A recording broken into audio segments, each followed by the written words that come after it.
هسه نجي نبلش بالملاحظة الأخيرة اللي تخص درجة الحرارة.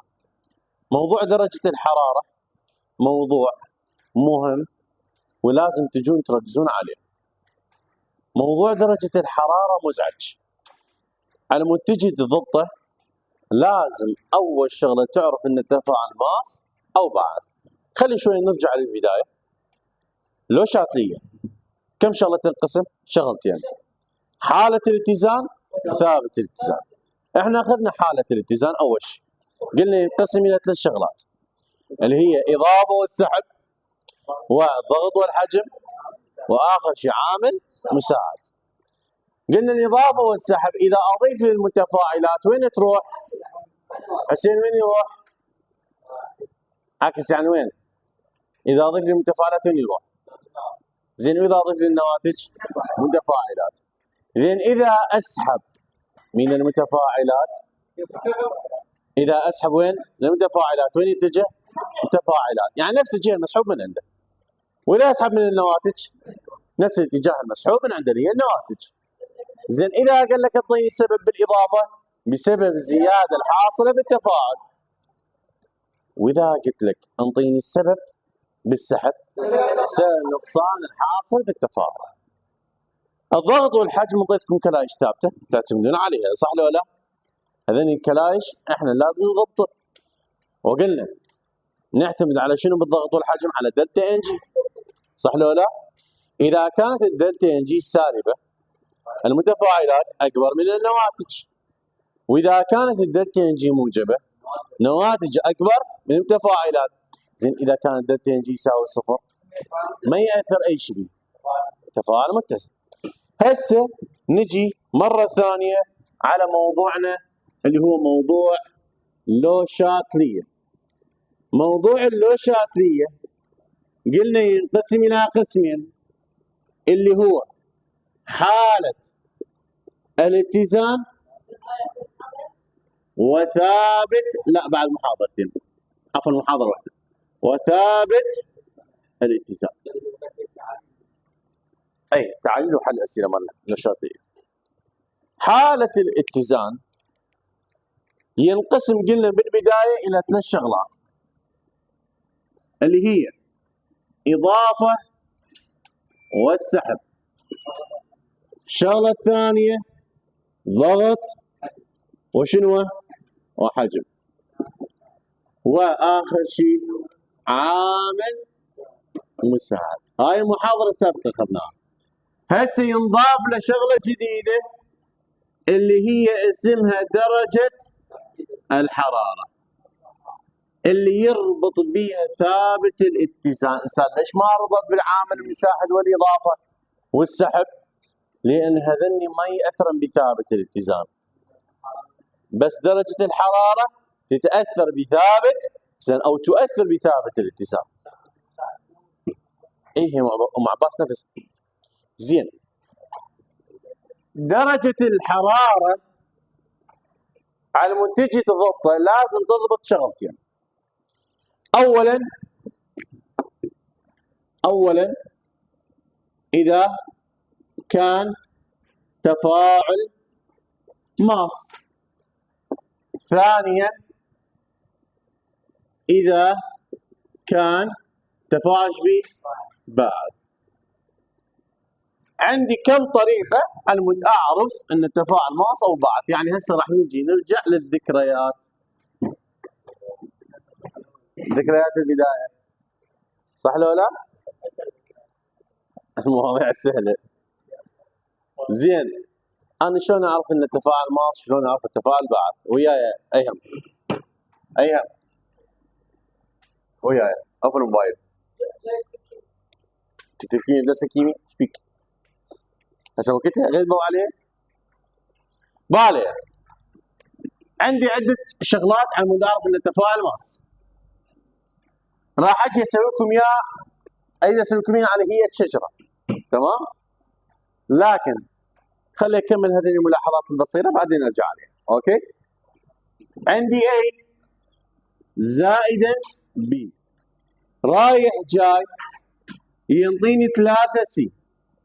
إذا شفت دلتا اتش إشارته موجب فإن التفاعل شنو يا شبابنا؟ تفاعل ماس، صح لو لا؟ زين، إذا شفت A زائدا B وكلمة طاقة رايح جاي 3C، كلمة الطاقة وين موجودة؟ بالمتفاعلات لو بالنواتج؟ وين موجودة يا محمد؟ عمود يعني مو فوق انا جوا. نعم. اذا موجودة كلمة الطاقة بالمتفاعلات يعني التفاعل شنو؟ ماس وباعث ماس. واضح الفكرة؟ يعني موقع التفاعلات الماصة وين؟ بالمتفاعلات. موقعها وين؟ بالمتفاعلات. يعني موجب.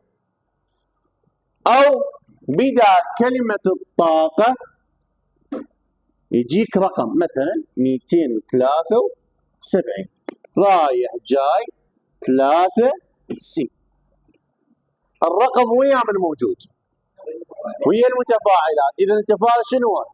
ماس. هذا كان بخصوص اذا كان تفاعل ماس. زين، نجي على الباعث. اذا انطاني A زائدا B رايح جاي 3C لكن الدلتا اتش اشارته اذا طلع لي دلتا اتش سالب يعني التفاعل شنو؟ وما دام باعث موقع الباعث وين يصير؟ بالنواتج. عافيه عليكم. 3C زائد كلمه طاقه. قاعد تلاحظون من اجي اخذ محاضره بالفصل الثاني قاعد ارجع الفصل الاول. كم موضوع رجعنا على الفصل الاول؟ 3. اهميه ثابت زان، علاقه بين كي ايكول ودلتا جي، واهميه ثابت زان، واخر شيء لو شافيه. زين، بدال كلمه الطاقه انطاني رقم هم من 3C زائدا قول 273. الرقم وين موجود؟ يعني تفاعل شنو؟ باعث. واضح الفكره؟ شنو؟ لا بالمعادله شلون يصير سالب؟ اكو واحد يسحب بالمعادله؟ هسه راح نجي شوي شوي. احنا خماتي تصعد مباشره، صح لو لا؟ بالي يلا خلينا نجي نضبطه وكنا بصوت واحد. اذا كان التفاعل ماس لازم يكون دلتا شنو اشارته؟ واذا كان تفاعل ماس موقعها وين؟ واذا كان تفاعل ماس بدال كلمه الطاقه اذا انطانا رقم المتفاعل. زين، اذا كان باعث اشارته موقعه وضحت الفكره هسه؟ ها؟ اي بالمخططات هم الموجود كذلك.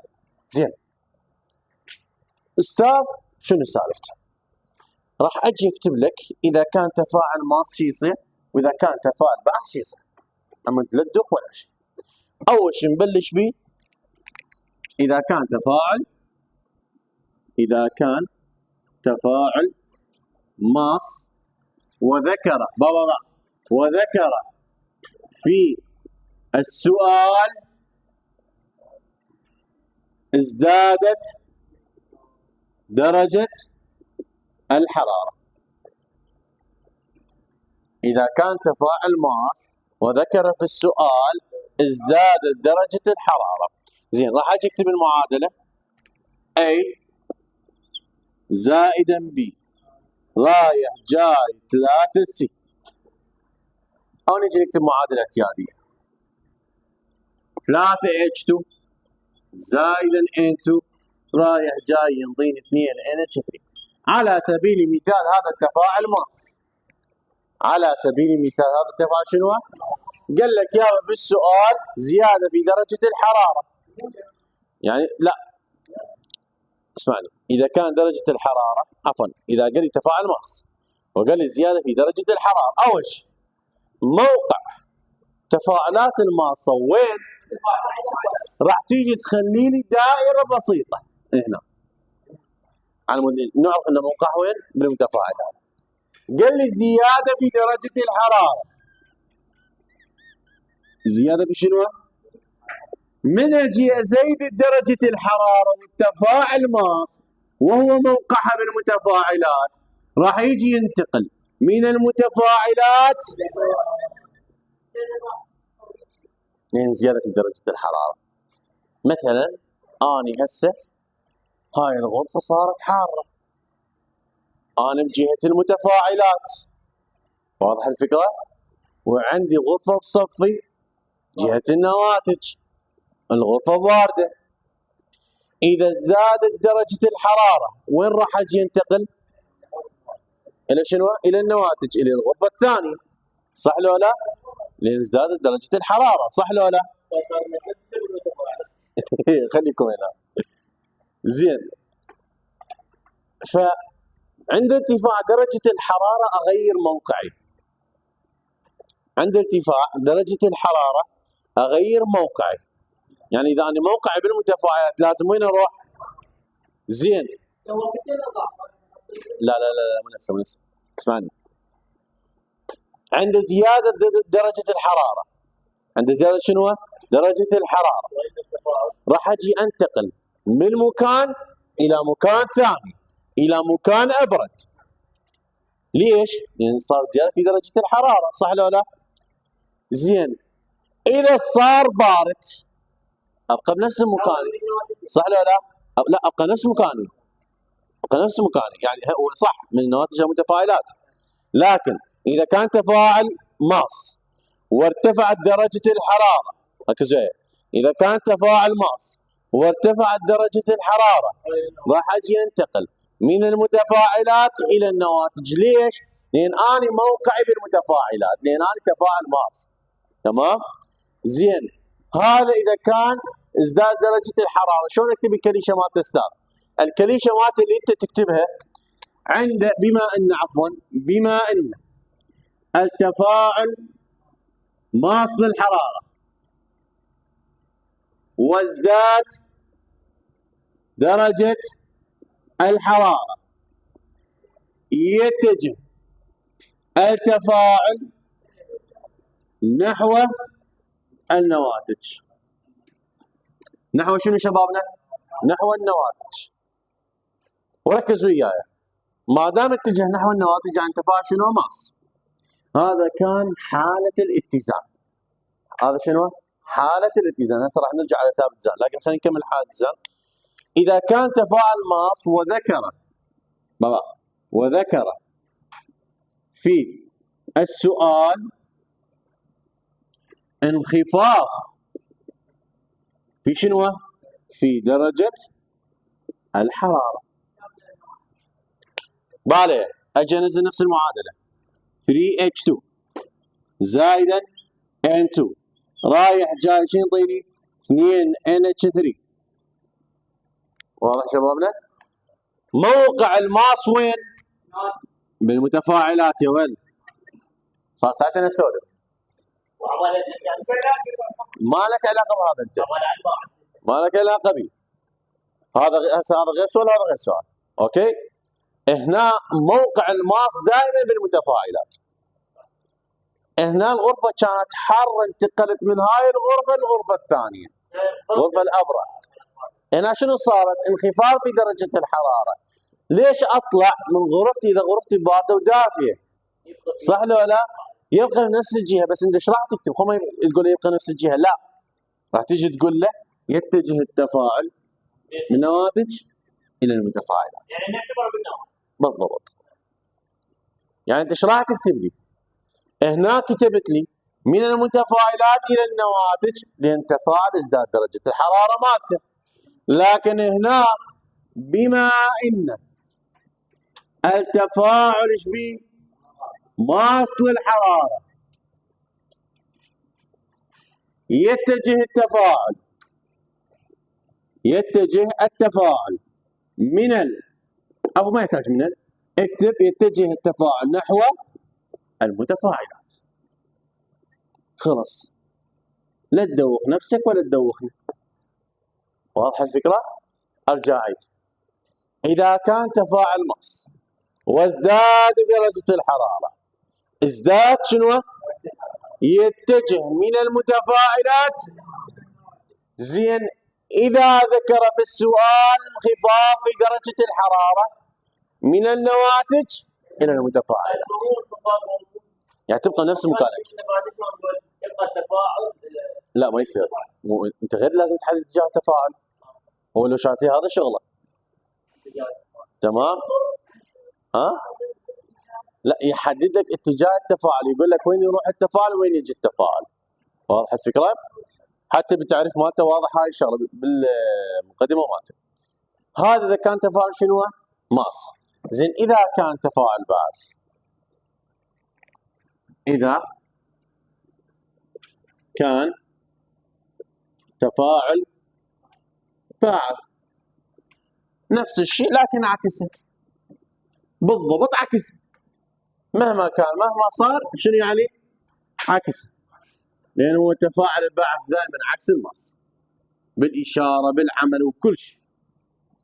فباليه هم راح اجي اكتب لك وذكر في السؤال زياده في شنو؟ في درجه الحراره. اجي انزل المعادله، معادله مالتي شنو كانت؟ 3H2 زائدا N2 رايح جاي ينطيني 2NH3.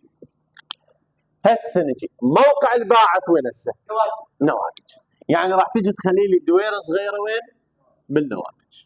ايش قال لي؟ زياده. ما دام زياده يعني سهم لي فوق. شو من التفاعل النواتج؟ من النواتج شفتوا؟ عكس الماس. قاعد تلاحظون؟ فهنا ايش راح تكتب لي؟ تكتب لي بما ان التفاعل بعث يتجه التفاعل من النواتج الى شنو؟ او تكتب نحو المتفاعلات، نفس الشيء ترى، نفس الصيغه، ماكو شيء متغير به. واضح الفكره؟ تمام ايهم؟ ويانا؟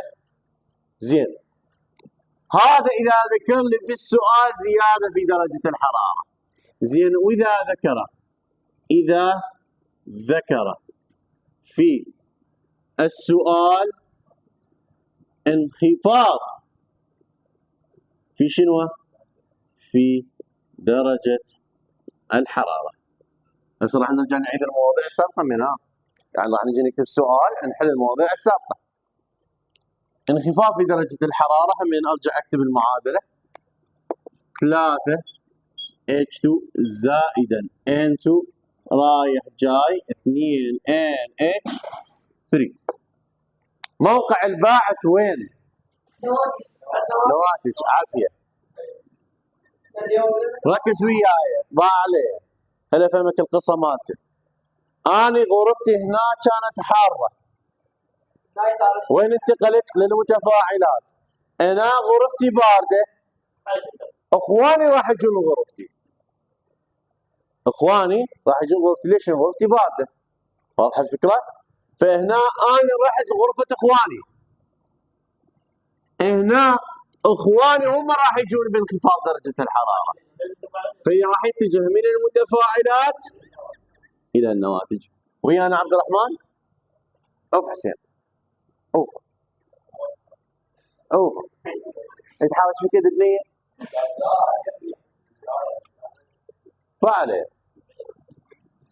فعليه. بما ان التفاعل باعث، بما ان التفاعل شنو؟ باعث، وذكر لي بالسؤال شنو؟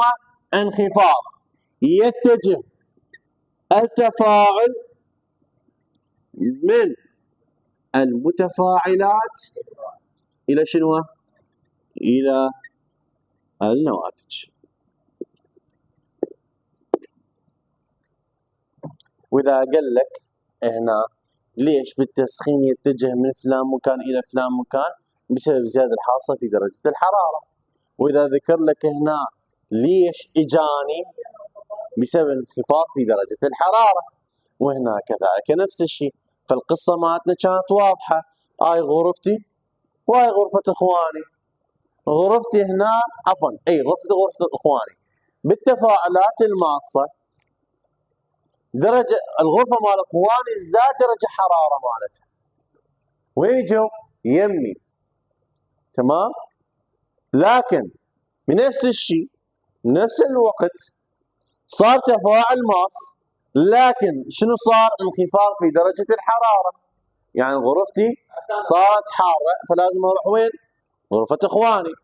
فغرفة اخواني غرفتهم صارت باردة، وين اتجه؟ غرفة اخواني. واضح الفكرة؟ لكن بالتفاعل البعث اختلف الامر. الموقع السبت وين صار؟ يمي. هنا وين كان؟ يمهم. واضح الفكرة؟ نفس الشيء بس هنا درجة حرارة اختلف. فهنا السبلت صار بغرفتي. شوفوا هاي الدائرة شايفيها؟ صار بغرفتي. فهنا من السبلت عطل وين راح تاني؟ غرفة اخواني.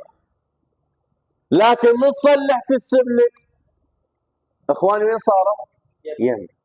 واضح الفكرة؟ فركز وياي. إذا كان التفاعل ماس وذكر في السؤال ازدادت درجة الحرارة يتجه التفاعل من المتفاعلات إلى النواتج. وياي؟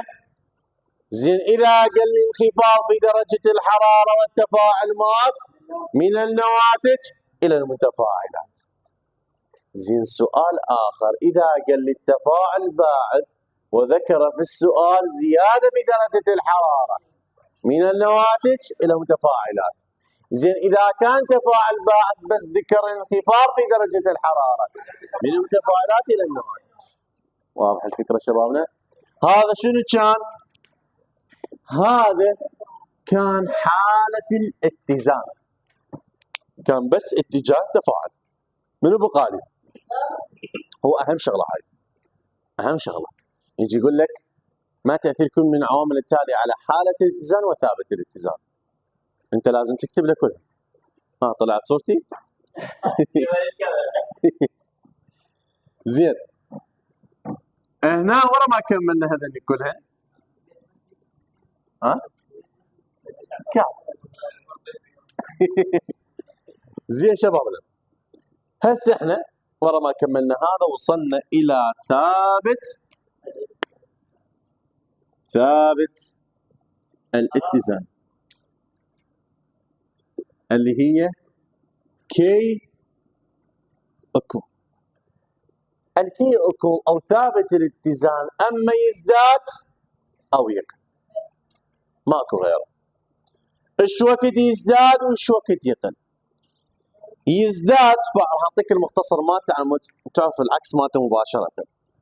يزداد ثابت الاتزان بالتفاعل الماس يزداد بالتفاعل الماس عندما يذكر زيادة في درجة الحرارة. استاذ ليش؟ أي تفاعل يتجه نحو النواتج يزداد ثابت الاتزان. أي تفاعل يتجه نحو النواتج شو يصير بثابت الاتزان؟ يزداد. هسه هنا بالغ هذا التفاعل وين اتجه؟ على النواتج. ثابت الاتزان ايش صار به؟ ازداد. تمام؟ هنا التفاعل وين اتجه؟ على المتفاعلات. ثابت الاتزان ايش صار به؟ واضح الفكرة؟ هنا بتفاعل الباعث إذا ازداد درجة الحرارة وين اتجه التفاعل؟ على المتفاعلات. ثابت الاتزان ايش صار به؟ قل. لكن بالانخفاض ازداد. فإذا كان تفاعل ماس وزيادة في درجة الحرارة وكان تفاعل باعث إذا كان تفاعل باعث وأيضا زيادة نقصان والله خلينا نكتب زيادة في درجة الحرارة ثابت الاتزان بالتفاعل الماس يزداد. هنا يزداد. لكن بالتفاعل الباعث شو يصير به؟ يقل. واضح ابويا؟ زين بالغ ركز وياي. تفاعل الماس يتناسب طرديا مع ثابت الاتزان. إذا ازداد درجة الحرارة والتفاعل الماس ثابت الاتزان شو يصير به؟ يزداد. لا أقول لك طرديا. والتفاعل الباعث إذا ازداد شو يصير بالثابت الاتزان؟ يقل. واضح الفكرة؟ عكسية. هاي عكسية وهاي طردية. زين. إذا هنا انخفض كي يكون شو يصير به؟ انخفض الحرارة أو انخفاض الحرارة. كي يكون شو يصير به؟ يقل. كي يكون يقل. طردية. لكن بالتفاعل الباعث عكسية. يعني هنا إذا انخفاض مثلا انخفاض الحرارة كي يكون شو يصير به؟ كي يكون يزداد. أي واضح شبابنا؟ تمام؟ زياد هذا الطرف يبين؟ بعد باقي المسافة؟ تمام هسه؟ زين. هسه نجي نشوف السؤال شلون يجينا بالوزاري. بالي السؤال الوزاري. ما تأثير كل من العوامل التالية على حالة الاتزان وثابت الاتزان؟ طبعا هو اكو طريقتين للحل، اما طريقة الجدول او طريقة الشرح. طريقة الشرح افضل من الجدول بالافقاط. اوكي؟ يعني طريقة الجدول شوي يخربطك. انطاك معادلة قال لك يابا هاي المعادلة مالتك A زائدا B رايح جاي 3C. اولا اضافة مزيد من الA. ثانيا سحب كمية من الC. ثالثا زيادة الضغط. رابعا انخفاض في الحرارة وقيمة الدلتا اتش يساوي سالب. لا بدون سبب، ما ذاكر لك سبب. شبابنا اللي بالي مع اخوي انت. اولا ثانيا ثالثا رابعا. اولا كاتب لك اضافة مزيد من الاي وين موجود موقعها؟ بالمتفاعلات. اذا اضيف للمتفاعلات وين يروح؟ فهنا شو تقول لي؟ عنده اضافة مزيد من الاي يتجه التفاعل نحو النواتج. واذا قال لك السبب بسبب الزيادة الحاصلة في التفاعل، بس هو ما قال لك السبب غريب. تمام؟ سحب كمية من السي. شنتي؟ في ثابت اتزان. وثابت الاتزان لا حبيبي لا يتأثر. انا ايش قلت لك قبل شوية؟ لا حبيبي ما له علاقة بالباعث. بس درجة الحرارة يأثر به. بس درجة الحرارة يأثر بثابت الاتزان. بس لا شوف انا شو مسوي لك خط مالتي بس على درجة الحرارة، ما له علاقة بالبقية. وضحت شبابنا هسه؟ يعني الإضافة والسحب شو عندنا بعد؟ العامل المساعد والضغط والحجم، هذين يكونوا ما يأثرن بثابت الاتزان. منو يأثر؟ درجة الحرارة. واضح الفكرة شبابنا؟ فنجي نجاوب على هذا. سحب كمية من السي وين موجودة؟ وين ينسحب؟ للنواتج. عنده سحب من السي يتجه التفاعل نحو النواتج. ثابت الاتزان كي كول لا يتأثر. هذا هو. ثالثا زيادة في الضغط قلنا بها كريشة ثابت. عنده زيادة في الضغط وش يصير بالحجم؟ نقصان في الحجم. يتجه التفاعل نحو عدد مولات الأقل، أي يتجه باتجاه فراغ. منو عدد مولات أقل؟ متفاعلات، صح؟ راح أجي أكتب هنا باتجاه المتفاعلات.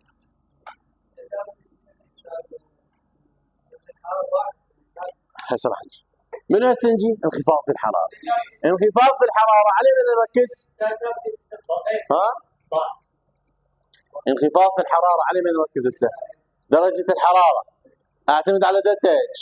اول شيء لازم اعرف ان التفاعل باعث او شنو؟ ماس. التفاعل شنو؟ باعث. انطاني اياه سالب قول 81. اشارته شنو السالب؟ يعني باعث. راح اجي انزل المعادله، دائما نزلوا عمود لا تخربطون. انزل المعادله اللي هي A زائدا B رايح جاي 3 سي. ها حبيبي ايش فيك؟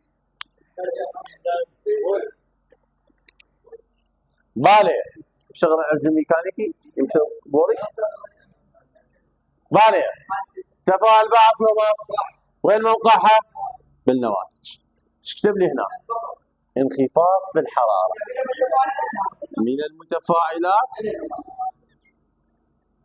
بما ان التفاعل باعث.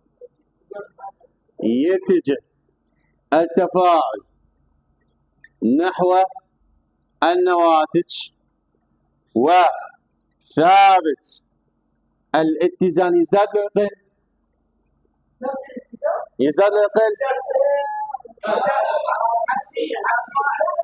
لا درجة الحرارة يكثر.